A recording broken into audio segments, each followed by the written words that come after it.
못생겨서 죄송합니다. 한 시대를 풍미했던 이 한마디는 단순한 유행어가 아니었습니다. 그 말 속에는 세상의 조롱을 웃음으로 바꿔버린 한 남자의 삶이 담겨 있었습니다. 대한민국 코미디 역사에서 결코 지울 수 없는 이름. 바로 이주일입니다. 사람들은 그를 코미디의 황제라 불렀고 그는 평생을 웃음으로 살다 눈물 속에서 떠났습니다. 오늘 우리는 TV 속에서 늘 웃기만 하던 그 남자의 조금은 쓸쓸하고 조금은 뜨겁고 무척이나 인간적인 삶을 따라가 보려 합니다. 1940년 10월 24일 강원도 고성군 거진읍의 작은 마을에서 한 아이가 태어납니다. 본명은 정주일. 5대 독자의 1남 1녀 중 장남이었습니다. 유년 시절에 그는 특별하지 않았습니다. 넉넉하지 않은 집안 형편, 그리고 유난히 눈에 띄는 외모. 아이들은 그를 놀렸고 그는 그 놀림을 묵묵히 웃음으로 참고 견뎌냈습니다. 그러나 훗날 그는 이렇게 말합니다. 그때 받은 상처들이 나를 웃기는 사람으로 만들었다고. 그는 운양초등학교, 경포중학교, 춘천고등학교를 거쳐 이후 경원대학교 경영대학원 최고경영자 과정을 수료합니다. 하지만 그의 인생을 바꾼 것은 학력이 아니라 무대 위에서 느낀 단 한 번의 박수 소리였습니다. 1960년 그는 군 복무 중 문선대에서 코미디를 접합니다. 처음엔 그저 동료들을 웃기기 위한 장난이었습니다. 그러나 무대 아래에서 터져나오는 폭소를 듣는 순간 그는 처음으로 인생의 길을 느끼게 됩니다. 1963년에는 연극배우로 무대에 오르며 본격적인 연기 인생이 시작됩니다. 그리고 1965년 샛별악극단의 사회자로 활동하면서 마침내 연예계에 정식 데뷔하게 됩니다. 하지만 세상은 결코 호락호락하지 않았습니다. 잘생긴 외모의 배우들이 스포트라이트를 받을 때 그는 늘 무대의 구석 혹은 단역으로 밀려나야 했습니다. 그의 외모는 약점이었습니다. 그러나 이 약점은 훗날 그를 대한민국 최고의 코미디언으로 만드는 가장 강력한 무기가 됩니다.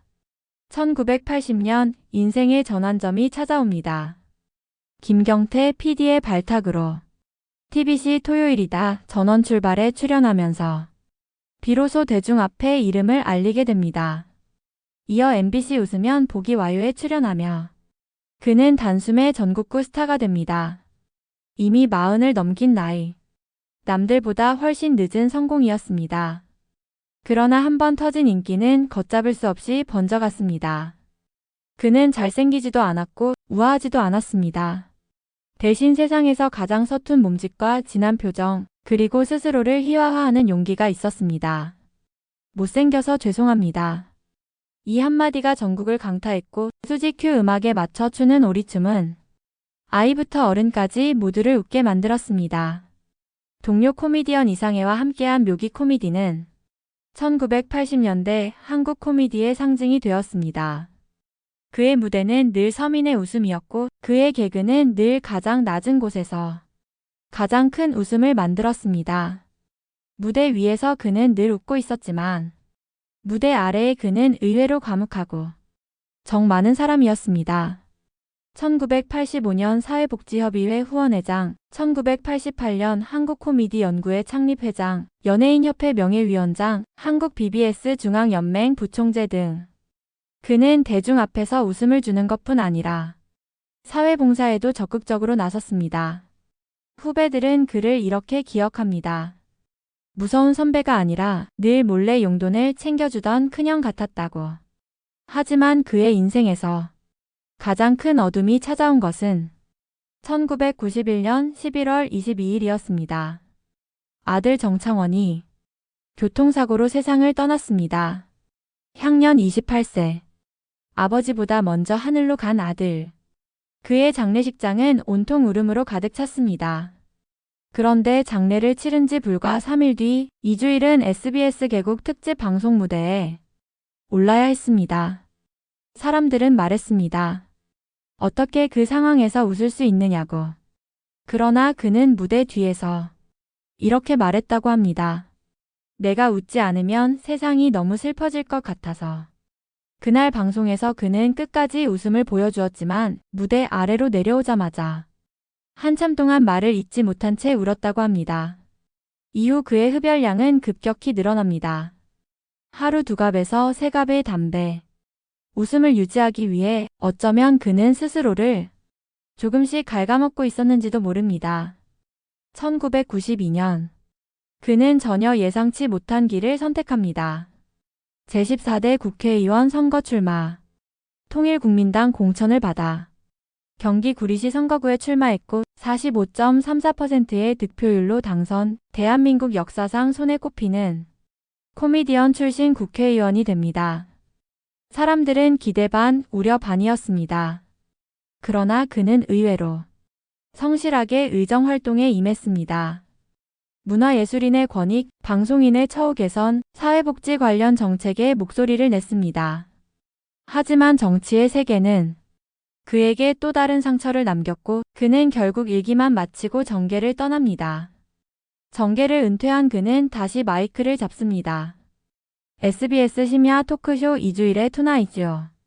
이 프로그램은 단순한 웃음이 아닌 정치, 사회, 언론, 대중문화를 아우르는 날카로운 풍자와 인간적인 대화로 큰 사랑을 받았습니다. 사람들은 그를 다시 보며 말했습니다. 웃기는 사람인 줄만 알았는데 이렇게 깊은 사람이었구나. 프로그램은 100회를 끝으로 막을 내렸고 그의 방송 인생도 서서히 막바지로 향하고 있었습니다. 2001년 11월 17일 이주일은 폐암 말기 판정을 받습니다. 한평생을 괴롭혀왔던 담배, 웃음을 만들기 위해 붙들고 있었던 그 습관은 결국 그를 무너뜨리는 원인이 되고 말았습니다. 그로 인해 기획되었던 이주일 최양락 남희석 쇼는 무산되었고 최양락의 방송 복귀 또한 함께 불발됩니다. 그러나 그는 끝까지 무대의 사람으로 살았습니다. 병실에서 그는 이렇게 말합니다. 내가 병으로라도 사람들한테 도움이 된다면 그걸로 됐다. 그는 금연 명예교사, 범국민금연운동추진위원회 공동대표를 맡아 증언 광고에 출연하고 자신의 폐를 공개하며 담배의 위험성을 알리는 일에 앞장섭니다.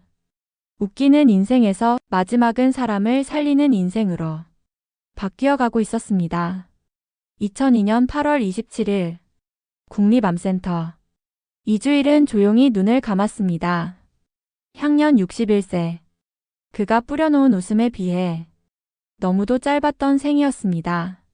장지는 강원도 춘천 경춘공원. 그가 태어나고 그를 키워낸 땅으로 돌아갔습니다. 사후 그는 국민훈장 모란장을 추서받았고 같은 해 제29회 한국방송대상 심사위원 특별상을 수상합니다. 대한민국은 뒤늦게 그의 위대함을 공식적으로 기렸습니다. 그가 떠난 후 방송사는 연이어 추모 특집을 편성했고 동료와 후배들은 눈물로 그를 떠나보냈습니다. 코미디계에서는 그를 여전히 코미디의 황제라 부릅니다. 그가 남긴 것은 단지 유행어와 춤이 아니었습니다. 외모로 평가받던 시대에 외모를 스스로 무너뜨리고 웃음으로 승화시킨 용기, 슬픔조차 웃음으로 버텨낸 책임감, 그리고 마지막 순간까지 사람을 살리려 했던 한 남자의 선택. 못생겨서 죄송합니다. 그 말은 이제 이렇게 들립니다. 나는 부족한 모습 그대로 당신을 웃게 하고 싶었습니다. 이주일은 떠났지만 그가 남긴 웃음은 여전히 우리 기억 속에서 살아있습니다. TV 화면 속에서 뒤뚱뒤뚱 오리춤을 추며 못생겨서 죄송합니다를 외치던 그 모습은 이제 하나의 시대의 풍경이 되었습니다. 사람들은 말합니다. 요즘엔 이주일 같은 코미디언이 없다고. 그 말은 어쩌면 그만큼 그가 특별한 사람이었음을 의미하는 것인지도 모릅니다. 웃음으로 살았고 웃음으로 아픔을 감췄고 마지막엔 세상의 담배를 끊게 하려 했던 사람. 이주일. 그는 오늘도 어딘가에서 누군가의 미소 속에 조용히 살아 숨쉬고 있습니다. 내용이 유익하셨다면 구독, 좋아요를 부탁드립니다. 연예정보 24시 에이나였습니다.